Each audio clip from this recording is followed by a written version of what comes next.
So, talking about a little bit foreign policy with the current situation in Russia and Ukraine, I mean, do we just let it handle itself out, them deal with their own problems, or how would a libertarian federal government handle this situation?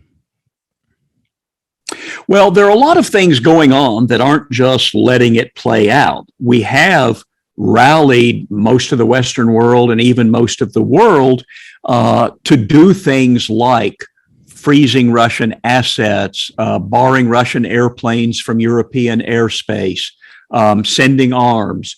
I'm not necessarily endorsing every one of those things, but it's not that the democracies are doing nothing. If the alternative, though, is that we should go to war with Russia, I think that's a bad idea. I think the United States has had enough with overseas wars that were not essential to our vital interests. And I think at this point, nobody in the United States wants to go to war with Russia.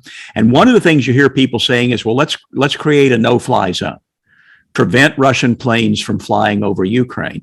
That sounds cool. But what it means is you are proposing that we send American and British fighter jets to shoot down Russian airplanes. And that's war with a nuclear armed power. And I don't think that's a good idea. So if we can use our good offices to find a diplomatic solution, which obviously failed before the war started, but could still happen, then that we should do. The other thing I would have recommended, and this doesn't excuse Putin being a bloody imperialist, but a lot of people, including a lot of libertarians, said from 1991 on, let's manage the demise of this Soviet empire carefully. Let's not dance a jig on their grave. Let's not mock and ridicule them. And let's not move NATO troops closer and closer to Russia. But our government and European governments didn't follow that. And so we put a lot of European countries that were bordering Russia into NATO. Now, we know we are entirely a peace-loving country, and we have no intention of using our NATO connections to invade Russia.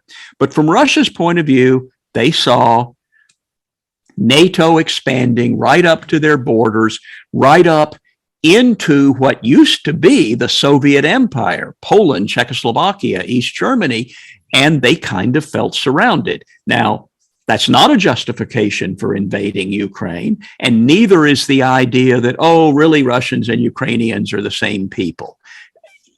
They're close, I guess. Americans and Canadians are close, but we don't invade Canada and say, you should be part of us, so we come and invade you. So we must condemn this invasion, and we've really rallied more of the world than you've ever seen. I mean, you got Goldman Sachs and Switzerland and the Soccer Federation all participating in this freeze and isolate Russia thing.